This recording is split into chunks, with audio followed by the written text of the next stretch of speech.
Hey friend, please subscribe and like the video. 1 second for you, a big deal for me. My name is Marcus. I'm 41, the older brother who always made the airport drop-offs, the holiday reservations, the quiet compromises. If you've ever been the dependable one in your family, you already know the drill. You're the safety net everyone forgets until they're falling. And if you're really unlucky, you don't find out you were never on the tightrope with them until the day they cut it. For me, that day was my brother's wedding. I didn't realize it when I tied my dark tie in the hotel mirror. I didn't realize it when I ironed the sleeves the way our dad taught me, crisp, crease on the edge, dignity in the details. I didn't realize it when I picked up a gift I'd spent too long choosing, a walnut box with 2 crystal tumblers and a small brass plaque engraved with their names and the date. I planned to hand it to my brother Tyler, with a short speech about roots, about our father's way of building bridges and never burning them. But I realized a lot of things by the time the band tuned up and the servers started carrying out tiny sea-salted appetizers no one would remember. When I arrived, the planner, a woman with a headset and a smile that never touched her eyes, scanned her clipboard. Name? Marcus Hale, brother of the groom. She looked at her sheet, then at me, then back at the sheet. A slow, apologetic blink. You're listed as +1 at table 18. +1 of who? She offered the kind of smile people wear when they know the room's on fire and their job is to tell you it's aromatherapy. It's near the bar. Great access. Table 18 was pressed beside the swinging door to the kitchen. Every time it flapped open, I got a blast of heat and steam and the sound of someone shouting, "We're down 6 salmon." My name card said, Marcus +1, even though the adjacent chair was empty. Across the room I could see the head table. My mother, elegant as ever, was front and center, pearl earrings catching the light. Next to her, 2 seats from the bride, was my ex, Leah, Tyler's old friend. There she was, laughing at something he said, a hand on his forearm like she'd never learned the word boundary. The seat card in front of her read, family. I stood there for one long breath. Then another. I set the walnut box on the carpet beside my chair carefully, like it contained something alive. I told myself it was a mistake. There are always mistakes at weddings. Place cards get swapped, head counts change. Somebody's uncle drinks 3 bourbons before noon and decides he's the DJ. I told myself the planner didn't know. I told myself I'd find Tyler. He'd fix it with that easy grin he's had since he was 8, and I was the one mopping up whatever he knocked over. Marcus, my mother's voice. She glided through the tables in a navy dress, her perfume the exact floral note she wore to my high school graduation. Darling, there you are. A brief air kiss to the cheek, already looking over my shoulder. Isn't it lovely? It is, I said. Small snag with the seating. She gave a soft, practiced laugh. Oh, the seating, it's always something. You know how weddings are. Tyler and Marissa had to make tough choices. Tough, as in seating your son by the kitchen door? Her smile faltered for a fraction of a second, then returned like a curtain rising again. You're making that sound worse than it is. They prioritized the bridal party and partners. Optics matter in photos. You understand? I understand you put Leah at the family table. Be gracious, Marcus. She and Tyler are friends, are they? A beat. She tucked a stray hair behind her ear. This is not the moment. No, I thought. But it's part of the pattern, isn't it? I didn't make a scene. I sat down at table 18. I watched my brother enter to applause. I watched my mother dab the corner of her eye during the vows. I watched Leah laugh too loudly. I watched the photographers choreograph a perfect ring of people I wasn't inside.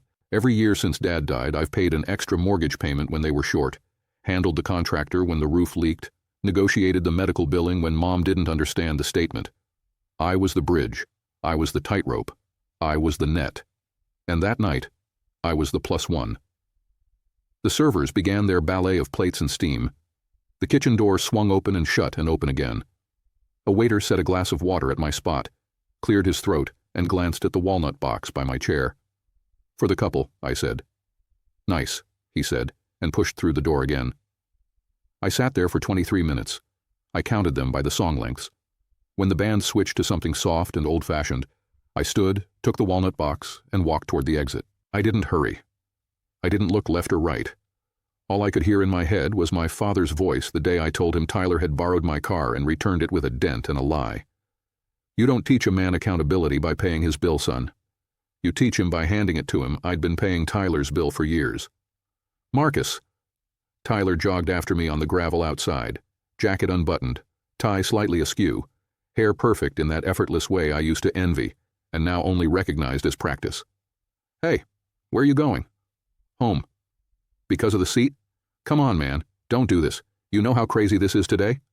I do, I said. I know exactly how it is today. His jaw tensed. We had to put couples together. It's optics. Marissa cares about the photos. Mom said, yeah, I said. Mom said. I got in my car. He put a hand on the frame of the door. Look, after dinner. After dinner, you'll be on a plane to Bali, I said, and I'll still be the +1. Congratulations, Ty. He moved his hand. I drove away. I don't know how long I sat in the dark of my apartment with the walnut box on the table and the tie still knotted at my throat. Long enough for the adrenaline to go flat. Long enough for anger to cool into something colder. I poured a glass of water and looked at the tiny engraved plaque. Tyler and Marissa. The date. A thing meant to hold something strong and warm. Dad used to say, if you want to understand a family, watch what happens when money, weddings, or wills are on the table. That's when people show their homework. I thought about money. I thought about wills. I thought about homework. 2 days after the wedding, an envelope arrived at my office addressed in my mother's neat hand. Inside, a photocopy of a trust amendment, 10 months old, signed by her and a witness, notarized. It replaced the old family trust, the one Dad drafted when I was 28 and Tyler 25. The amendment removed me as co-successor trustee. It granted management discretion to Tyler in the event of Mom's incapacity. It granted him first right purchase on the house at a favorable intra-family valuation that was frankly a joke in our market. It described compassionate distributions for Mom's care, administered by Tyler. I read it twice, then 3 times. I keep files, copies of Dad's original trust, emails, PDFs. I pulled them out, lined them up on my kitchen table next to the walnut box, Dad's signatures. The clauses about both sons sharing management. The part where he wrote, not the lawyer he wrote, the sentence, fairness is the only inheritance that lasts. I called the attorney who drafted Dad's original trust, a calm woman named Austin, who remembered me by voice. Hi, Marcus, she said. How are you holding up? I received an amendment to my mother's trust. It removes me and hands everything to my brother. We spent 40 minutes on the phone. She had not drafted the amendment. She had not been consulted. She explained how a trust can be amended, how notarization must be real, how capacities and witnesses matter. She explained the difference between legal and moral. Legal is a box to check. Moral is the story you live with afterward. I can't tell you what to feel, she said. But I can tell you if you want oversight, you'll need records. You'll need dates, emails, texts, and you'll need to assume your brother will do exactly what this amendment allows. I stared at the walnut box. He already has. That night, I drove to my mother's house. The porch light was on the way it had been since I was 10, and raced home from the park at dusk because Dad said sunset was the line between freedom and responsibility.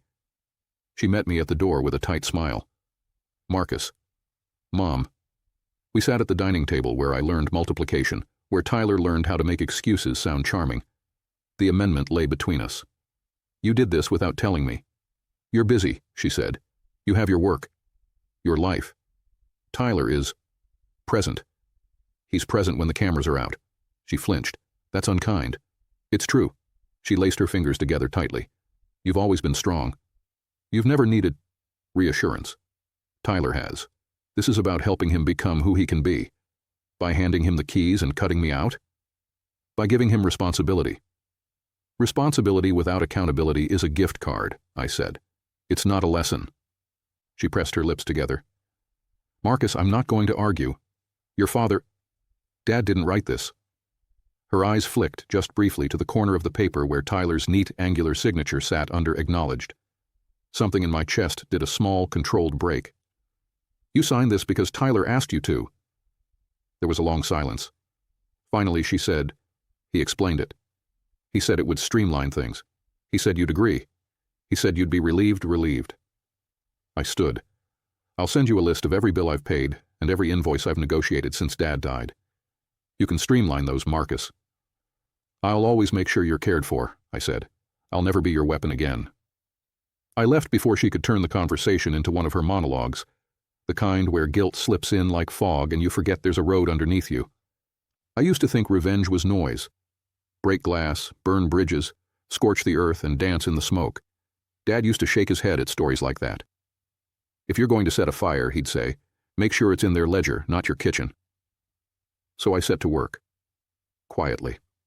The first thing I did was hire my own attorney, a woman named Rivera, with a voice like a steady metronome. We're going to document, she said. Then we're going to shine a light. Most people like your brother rely on darkness. They're very brave until a flashlight appears. We requested records, bank statements from the family account, disbursement logs, the notary's journal from the amendment, the billing from the lawyer who drafted it. There were delays, then more delays. In the meantime, I started doing the other thing Dad taught me. If you want to know who someone is, give them an opportunity to do the right thing and see if they recognize it. Tyler called me 2 weeks after the wedding. Hey, look, can we reset? Bali was a mess. Flights got screwed up. Marissa's losing it. Also, Mom said you got weird about the trust thing? It's not a big deal, man. It's just paperwork. It's not paperwork, I said. It's stewardship. Same thing. Not remotely. He exhaled. Okay, philosopher. Can you help me with something small? The venue is hassling us about a bar overage, like $2,000. Just talk to them for me? You're better at those calls. You used to be better at thank you. A beat. Thanks, he said flatly. So can you... No, Ty. Silence. Then, you're really going to make me deal with this? Yep. For the first time in a long time, I hung up on him. Rivera's emails began to produce results. Not the ones we asked for, of course. The ones people send when they think no one will read them later. There was an email from my mother to Tyler with a subject line. Let's move this along. There was a draft from a lawyer who wasn't Austin, a man whose letterhead had a faint water stain scanned into it, which told me everything about his practice. There was a notarization log with a missing page number where the amendment should have been recorded. There were wire transfers from the family account to Tyler's LLC, 2 of them, reimbursement for wedding incidentals, each one $3,000, each one 2 days after the wedding. I asked Rivera what we could do. She tapped her pen against her notebook. We can't undo your mother's choices. We can audit them, and if we find what I think we'll find, then we give your brother a bill he can't charm, dodge, or put on your card. I don't know if you've ever built a case in silence. It's a strange monastic thing. You drink your coffee and you scan PDFs, and you watch your assumptions become facts under a highlighter. You don't tell your mother because you're not in the business of making her comfortable anymore. You don't tell your brother because he thinks everything is a debate and you're tired of arguing with a man who speaks in punchlines. You just build, brick by brick by brick. The first brick was the notary. Rivera found her in an office downtown above a check-cashing place. The woman fumbled with her ledger, apologized, then admitted she'd filled in some blanks later. That's not how ledgers work. That's how forgery works. The second brick was the lawyer who drafted the amendment. He took 3 days to return our call, then hung up the moment Rivera used the phrase contest capacity. I wrote his number on an index card with the word coward and tucked it under a paperweight like I was in a bad movie. It helped. The third brick was a deposit Tyler made into his LLC from a client who turned out to be our mother, who'd pulled from a CD Dad established 15 years ago with the note, college or emergency only. Weddings are many things. They are not emergencies. I didn't shout. I didn't post. I didn't call. I moved money back where it belonged. I asked the bank to freeze transfers without dual authorization. I asked the court for a temporary restraining order preventing distributions for non-medical, non-shelter, non-food expenses pending review. The judge granted it for 30 days. Whisper quiet fire. I expected Tyler to explode. He went for something worse. The smear. It started on Facebook, then migrated to Instagram and stories that evaporated like cowardice. He posted a black square with text in white. Some people love control more than family. He posted a picture of him and Mom captioned, "The 2 of us against the world," as if he hadn't spent the last decade expecting the world to tidy up after him. He told cousins I was mad about a chair. He told his friends, I never liked Marissa. He told Leah, God help me. He told Leah I wasn't over her, and this was all my bitterness. I had a folder. I had receipts. But even when you have the truth, it's strange to watch your name wander through other people's mouths. It's like discovering a rumor is a mirror, and the person holding it is looking anywhere but at themselves. I called Austin, Dad's original attorney. Do I fight fire with water or with more fire? I asked. You fight it with sunlight, she said. If you must say something, say it once. Say it clearly and attach documents. Otherwise, build your case.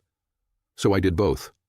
I wrote one letter, not public, to the family, to the people whose opinions I'd pretended not to care about while checking them at 2 a.m. once a year and feeling the same old ache. I wrote, I won't be debating this online.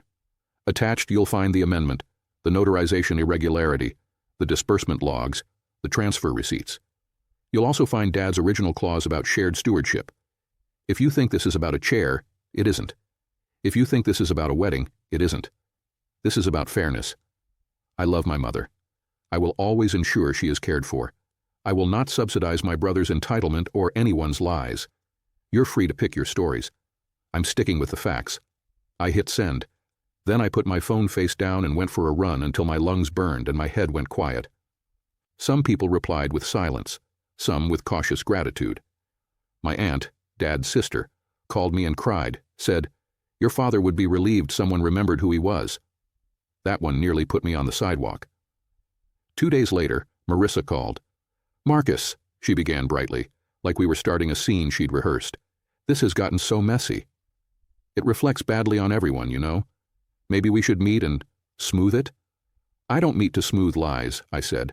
I meet to correct them. An exhale. It's not a big deal. It's a very big deal. I could almost hear her recalibrating behind her teeth. Well, Tyler feels ambushed. He's hurt. Tell him to sit with it, I said.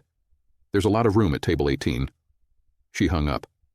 I put the phone on the counter next to the walnut box and laughed in a way that wasn't exactly kind and wasn't exactly unkind. It was relief in a shape I didn't recognize. Rivera filed our petition for a formal accounting. She included the notary irregularity, the transfers, the amendment timeline, the bank's dual authorization freeze, Dad's clause. We didn't accuse, we asked. Judges like questions more than accusations. They answer them with orders. In parallel, something else moved. Tyler's job. He worked in sales at a boutique development firm. He'd always called himself a rainmaker, which is poor code for I take credit and pick up the check with someone else's card. The firm had a compliance officer who followed my brother on social media. She saw the smear posts. She also saw my family letter because my cousin forwarded it with the line, "This is ugly." And compliance officers, bless them, love ugly truth. Within a week, Tyler was called into a conversation. Within 2, he was on leave pending review. Turns out when your job involves trust and signatures, a notary irregularity in your personal life is not great optics, and optics, I had learned, suddenly mattered a lot. Mom called then. Not the poised version. The one that cracked at the edges, the one I hadn't heard since the night after Dad died, when she sat on the kitchen floor with the light off and said she didn't know how to be one person after 40 years of being a pair. "What are you doing?" she asked. "They're investigating your brother. He could lose his job." "I'm not doing that," I said. "His decisions are." "You started this." "No, he did. You helped." She went very quiet. Then, "I don't recognize you." "I finally recognize me," I said, "and I think Dad would too." She began to cry. Not the furious kind, the tired kind. "I didn't want to lose you both." "You started to lose me a long time ago," I said, as gently as I could. "When you decided fairness was optional." Another long silence. "What do I do?" "Tell the truth," I said, "and stop letting Tyler define it for you." The hearing for the accounting was short. The judge skimmed, asked 3 questions, granted the order. Tyler rolled his eyes so hard I thought he might sprain something. The judge noticed. "Mr. Hale, stewardship isn't a performance," she said. "It's an audit trail." We walked out into a hallway that smelled like old wood and dry paper. Tyler turned on me. "You did this because of a seat." "I did this because of a life," I said. "You've been living at the head table on borrowed dignity. The bill is due." He scoffed. "You always loved your little speeches." "Dad loved fairness." "I'm just collecting." He laughed once, sharp. "You think you won?" "I think I stopped losing." We didn't speak for a month after that. The accounting did what accounting does. It took the air out of stories and replaced it with numbers. It showed transfers for non-essentials, labeled care, that were vacations and dinners. It showed loan notes with no repayments. It showed a pattern of behavior everyone had excused as charm and momentum. Without adjectives, it was very ugly. The judge removed Tyler as de facto manager, appointed a neutral third-party fiduciary to co-sign distributions with me for Mom's needs, reversed the favorable valuation clause as unconscionable, referred the notary to the state board, ordered no further social media commentary about the case from any party, unless they wanted contempt. Tyler's leave turned into a severance package with an NDA. He went dark online.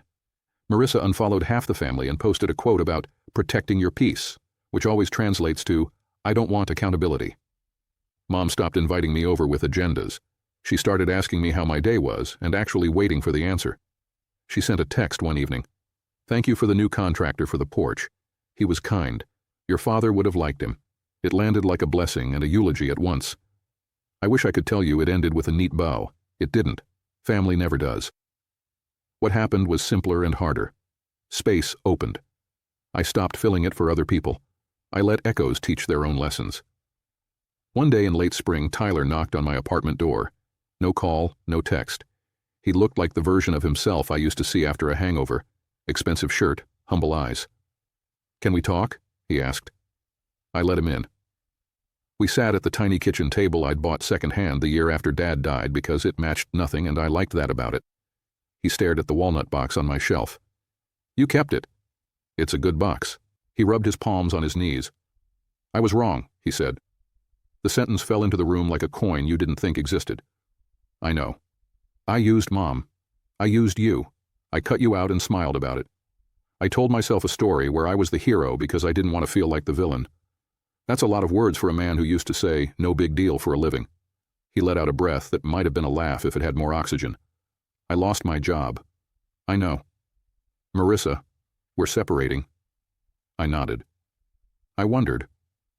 He looked up quickly. You're happy. No, I'm relieved. There's a difference. He studied my face for a long moment like there was an answer behind it and he could read it if he squinted. How do I fix it? You don't fix it, I said. You start measuring yourself with a different ruler. Not applause, not shortcuts, not favors. You start by paying your own bills, by telling the truth even when it costs you, by not asking me to hold your world together when you're the one throwing rocks at it. He nodded slowly. Okay. And you stop telling Mom what she wants to hear. He grimaced. That'll be the hardest part. Honesty usually is. He stood. Can I? He gestured at the walnut box. No, I said, but you can help me fill it. We poured 2 bourbons, Dad's favorite, the one he bought when he got promoted to shift lead at the plant, and called it the good stuff, even though it cost $15, and we stood at the window with the city beneath us like a quiet promise. Do you think he'd be proud of us? Tyler asked. I think he'd be proud of me, I said, and I think he'd be hopeful for you. Tyler nodded. I'll take hopeful. We didn't hug. We didn't cry. We didn't post a photo with a quote about brothers. We drank 2 inches of bourbon and talked about the stupid squirrel that keeps getting into the attic at Mom's house and whether the contractor could add better mesh to the vents. Sometimes people think revenge is fireworks. Mine was paperwork and boundaries. Mine was making sure the bill landed on the right table and the right person picked it up. Mine was not fixing what someone broke so they could finally hear the sound of it.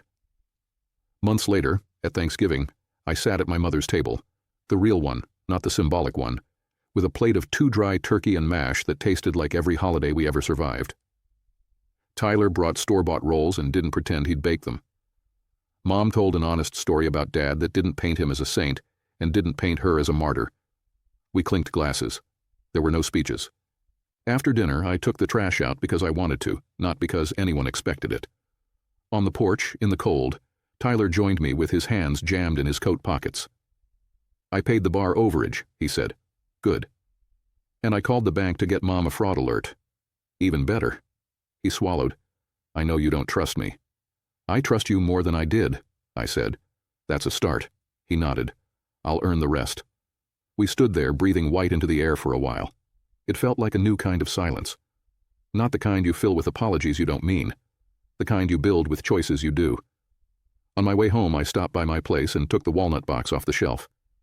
I polished the little brass plaque.